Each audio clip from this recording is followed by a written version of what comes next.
Hello बच्चों, आज के इस लेक्चर में हम लोग क्लास 12 चैप्टर 7 इंटीग्रल्स की मिसलेनियस एक्सरसाइज के क्वेश्चन नंबर 27 ऑनवर्ड्स को डिस्कस करेंगे। So let's start with the first question. तो यहाँ पे आपको इस फंक्शन को इंटीग्रेट करना है। तो देखिए, इस तरह के क्वेश्चन जैसे हमने पहले किए हैं, तो अगर हम कॉस स्क्वायर एक्स से सपोज ऊपर नीचे डिवाइड कर दें तो नीचे क्या बचेगा आपका 1 + 4 tan स्क्वायर एक्स, और न्यूमरेटर में क्या बचेगा 1 बचेगा। तो देखिए, अगर आप 2 tan x को t लेते हैं तो 2 sec स्क्वायर एक्स dx ऊपर आना चाहिए, जो कि प्रेजेंट नहीं होगा। दैट मीन्स इस तरह से तो ये क्वेश्चन नहीं हो पाएगा। सेकेंडली, हम लोग क्या कर सकते हैं कि इस फंक्शन में पूरे फंक्शन को कॉस के टर्म्स में लिख के लेके आते हैं। सो साइन एक्स को अगर हम कॉस में कन्वर्ट करेंगे, so this will be equal to 0 to π/2 cos square x upon cos square x plus 4 sine square x को क्या लिख सकते हैं, साइन स्क्वायर एक्स हमारा हो जाएगा 1 - cos square x. So this will be equal to 4 - 4 cos square x. So ये हमारा बन गया 0 से π/2 upon, so this will be 4 - 3 cos square x. ठीक है। अब देखिए, थोड़ी देर के लिए अगर आप cos x को t समझे तो ऊपर क्या बन रहा है t² अपॉन 4 - 3 t², यानी कि ये एक तरीके से हमारा ऐसा फ्रैक्शन बन रहा है जो कि इम्प्रॉपर है, राइट। ऊपर की डिग्री भी 2 है, डिनोमिनेटर की डिग्री भी 2 है। तो हम इसको इस तरह से लिख सकते हैं कि ये प्रॉपर फ्रैक्शन में कन्वर्ट हो जाए। जैसे फॉर एग्जांपल, अगर हम ऊपर नीचे -3 से मल्टीप्लाई करते, सो -3 से मल्टीप्लाई किया एंड बैलेंस करने के लिए -3 से डिवाइड कर दिया, +4 कर दिया न्यूमरेटर में एंड बैलेंस करने के लिए न्यूमरेटर में ही -4 भी कर दिया। ठीक है। तो इससे क्या होगा कि जब आप अपने डिनोमिनेटर को सेपरेट करेंगे तो आपको दो रेशियोज मिलेंगे विच विल बी प्रॉपर। तो इसको हम लोग लिख सकते हैं I = -1/3 integration 0 to π/2 4 - 3 cos square x upon 4 - 3 cos square x dx। And next हम लोग क्या लिख सकते हैं, -1/3 multiplied by -4, so this will B +4/3 integration 0 to π/2 1 upon 4 - 3 cos square x dx। Okay, तो ये जो फर्स्ट पार्ट है ये तो आपका पूरा कैंसिल हो गया। सो इसका इंटीग्रेशन क्या हो जाएगा -1/3 एंड इसका इंटीग्रेशन हो जाएगा x, और जब आप लिमिट डालेंगे so upper limit will be π/2, so this becomes π/2। अब इसको हम लोग सॉल्व करते हैं तो ये बन गया हमारा +4/3 integration 0 to π/2।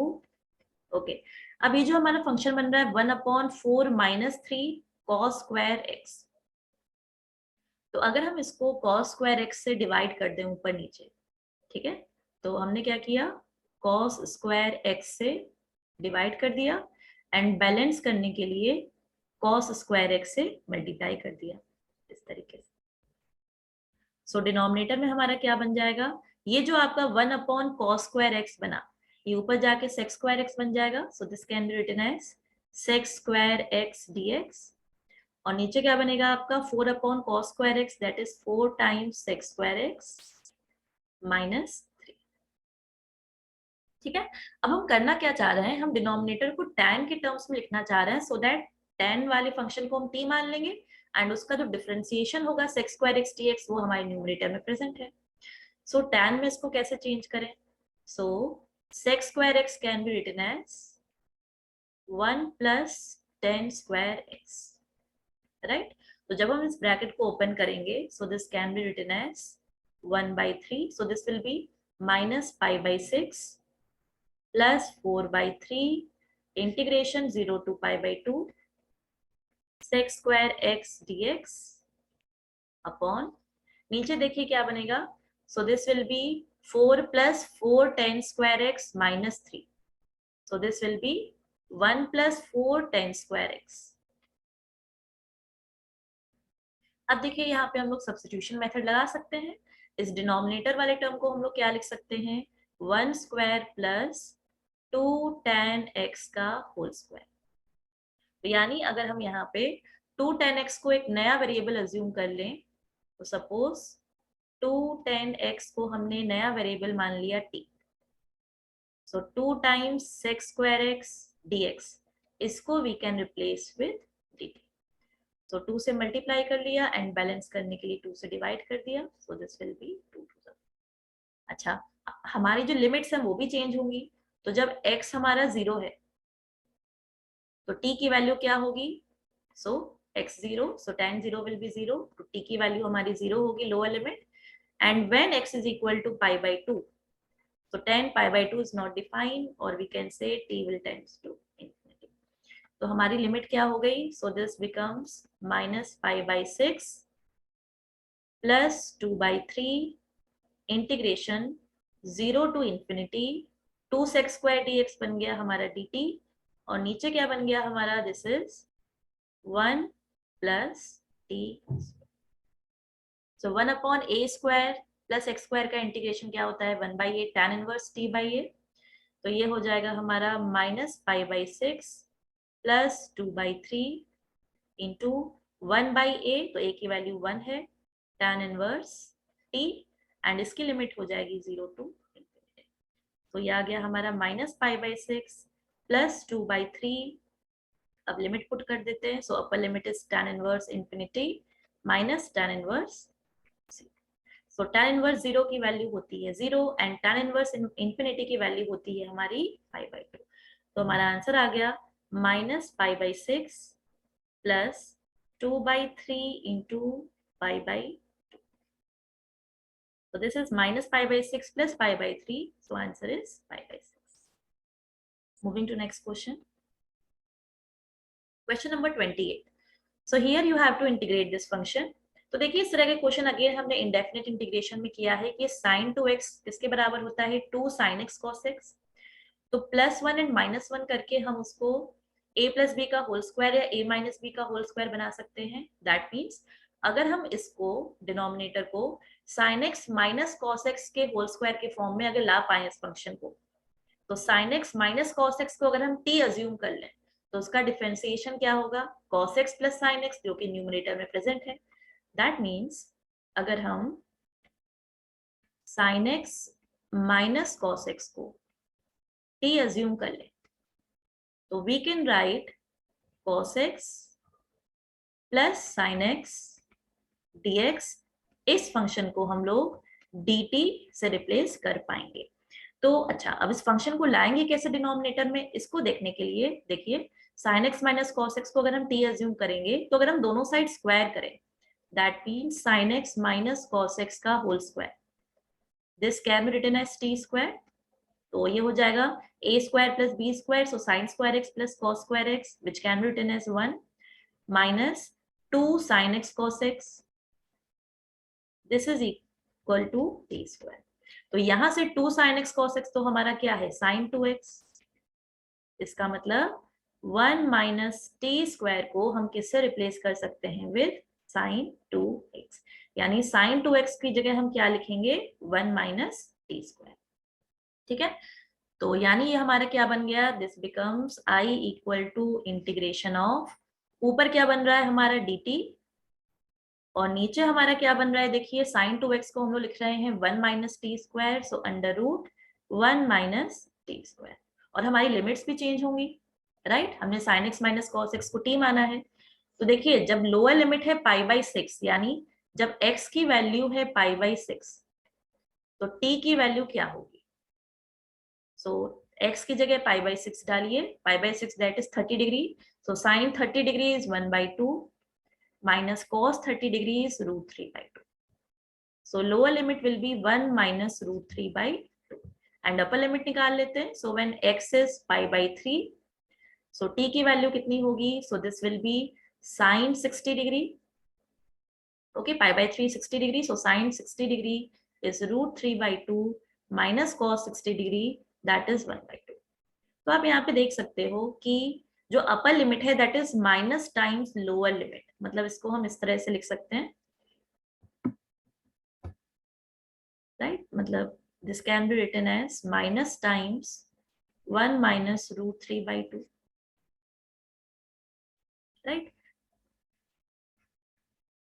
So this is suppose √3 - 1/2, right. तो ये जो आपकी लोअर लिमिट है a, दिस इज 1 - √3/2, और ये जो आपकी अपर लिमिट है दैट इज √3 - 1/2। तो सपोज इसको अगर हम इस फॉर्मेट में लिख रहे हैं √3 - 1/2, so this can be written as -b, right. तो जो हमारी लिमिट आ रही है that is -b to b, और we can say we can write it as minus times √3 - 1/2 to √3 plus 1/, -1/2, right? Upper limit is √3 - 1/2 and lower limit आपकी कितनी थी 1 - √3/2, जिसमें से अगर हम माइनस कॉमन ले लें तो √3 - 1/2। तो ये किस टाइप की लिमिट आ गई, -a to a integration of this function. तो हमने पढ़ा है कि अगर ये फंक्शन ऑड होगा तो इस इंटीग्रेशन की वैल्यू 0 होगी, और अगर इवन होगा तो इस फंक्शन को हम 2 टाइम्स 0 to a लिख सकते हैं। तो ये फंक्शन कैसा है हमारा, बिल्कुल इवन फंक्शन है, क्योंकि देखिए t को अगर -t से रिप्लेस करें तो f of -x is equal to f of x, तो ये हमारा एक इवन फंक्शन है। तो since f of -t equal to f of t, this implies ये जो भी फंक्शन है t में हमने फंक्शन लिखा है this is an even function. तो अगर ये इवन फंक्शन है तो हम अपनी लिमिट को लिख सकते हैं 2 times 0 to a, that is √3 - 1/2 dt upon √1 - t²। Okay, 1 upon √a² - x² का इंटीग्रेशन क्या होता था, साइन इनवर्स x/a, तो इसका इंटीग्रेशन भी क्या हो जाएगा, this will B sine inverse t/a, a की वैल्यू 1 है और लिमिट हो जाएगी 0 to √3 - 1/2। तो हमारा आंसर क्या हो गया, 2 times sine inverse √3 - 1/2। Moving to next question, question number 29। So you have to integrate this function. तो डिनोमिनेटर जो है वो आपका इरेशनल नंबर है, तो हम इसको रैशनलाइज कर लेते हैं by multiplying with, suppose this is a - b, so multiplying numerator and denominator with a + b। तो ये हो जाएगा आपका इंटीग्रेशन 0 to 1, तो ये हमने मल्टीप्लाई कर दिया √1 + x plus √x, and denominator में √1 + x minus √x and √1 + x plus √x। तो डिनोमिनेटर में क्या बन रहा है, a + b into a - b, तो ये हो जाएगा a² - b²। सो न्यूमरेटर में आ गया √1 + x plus √x, and denominator में देखिए जब आप a² करेंगे तो a² will be 1 + x and b² will be x, so a² - b², so denominator बना गया आपका, इसको आपको इंटीग्रेट करना है। तो ये तो सिंपल फंक्शन है। सो √1 + x, तो बेसिकली आपको इंटीग्रेट करना है 1 + x⁴ 1/2 dx plus 0 to 1 x⁴ 1/2 dx। तो x की पावर n का इंटीग्रेशन क्या होता है, सो this is x⁴ n + 1, so 1/2 + 1 will be 3/2 upon 3/2 plus x⁴ 3/2 upon 3/2। ठीक है, इसमें हम लोग लिमिट डाल देंगे 0 to 1। तो सबसे पहले अपर लिमिट डाल देते हैं। अच्छा, डिनोमिनेटर में क्या है 3/2, तो ऊपर जाके 2/3 बनेगा, वो बाहर कॉमन ले लिया। अपर लिमिट डाली x = 1, तो ये बन गया 2⁵ 3/2 plus 1⁵ 3/2, that will be 1, so this is upper limit, minus lower limit डाल देते हैं, तो x = 0 जब डालेंगे तो ये बचेगा 1, तो 1 से 1 कैंसिल हो गया, तो दिस इज इक्वल टू 2/3, 2⁵ 3/2, तो देखिए 2⁵ 1/2 विल बी √2 एंड √2 का क्यूब क्या हो जाएगा 2√2, तो हमारा आंसर क्या हो गया 4√2/3। Moving to next question, question number 30। तो यहाँ पे भी अब आपको इंटीग्रेट करना है 0 to π/4 sin x plus cos x upon 9 + 16 sin 2x dx। तो बच्चों अगेन देखो यहाँ sin 2x का फंक्शन बन रहा है, ऊपर क्या है sin x plus cos x, तो नीचे हम ऐसा फंक्शन बनाए जिसका differentiation sin x plus cos x हो। तो जैसे लास्ट क्वेश्चन में हमने किया था कि अगर नीचे वाला फंक्शन हम ऐसा बना लें जिसमें sin x minus cos x आ जाए, ठीक है। तो उसको अगर हम t से रिप्लेस करें तो उसका differentiation cos x plus sin x, ये जो न्यूमरेटर है इसको हम लोग रिप्लेस कर सकते हैं विद dt से। तो ये कैसे आएगा, तो अगर आप sin x minus cos x को t एज्यूम कर रहे हैं तो दोनों साइड स्क्वायर कीजिए, तो ये आ जाएगा a square plus b square minus 2ab sin x cos x, and ये हो गया t स्क्वायर। तो sin square x plus cos square x हो गया हमारा 1, so 1 minus sin 2x t square, so again 1 minus t square, this will be equal to sin 2x। तो इसी equation में देखिए अभी हम लोग लिमिट यहाँ पे पुट करेंगे, ठीक है। ऊपर आ गया sin x plus cos x dx, इसको हमने dt से रिप्लेस कर दिया, और नीचे sin 2x की जगह हमने सब्स्टिट्यूट कर दिया 1 minus t square। अब हम लोग लिमिट भी देख लेते हैं, तो sin x minus cos x को हमने t एज्यूम किया है, so when x equal to 0 तो t की वैल्यू कितनी होगी, so when x equal to 0 so t will be equal to sin 0 is 0 and cos 0 is 1, so minus 1, and when x equal to pi by 4 upper limit तो t की value कितनी होगी, so sin pi by 4 will be 1 by root 2 and cos pi by 4 will also be 1 by root 2, तो ये तो हमारा 0 आ गया। तो हमारी इंटीग्रेशन की लिमिट आ गई -1 to 0।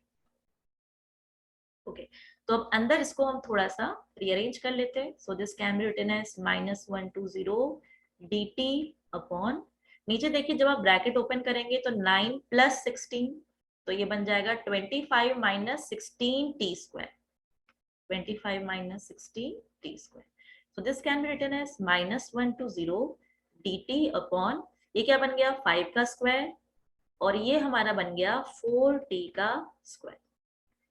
तो ये हमारा बन गया 1 upon a square minus x square type का फंक्शन, राइट। तो इसका इंटीग्रेशन क्या होता है 1 upon a square minus x square का, तो इसका इंटीग्रेशन होता है आपका 1 upon 2a ln a plus x upon a minus x, right. तो ये बन जाएगा 1 अपॉन 2, a की वैल्यू कितनी है यहाँ पे 5 ln a minus x upon sorry a plus x upon a minus x, okay. और इसमें हम लोग बाद में लिमिट डाल देंगे -1 to 0। एक चीज और देखिए, यहाँ पे t की जगह 4t था, तो बैलेंस करने के लिए हमें 4 से डिवाइड भी करना पड़ेगा। सिंपल सी चीज है, 4t को मान लीजिए आपने नया वेरिएबल u माना, तो dt को आप किससे रिप्लेस करोगे u by 4, तो इसलिए 4 से नीचे डिवीजन आ जाएगा।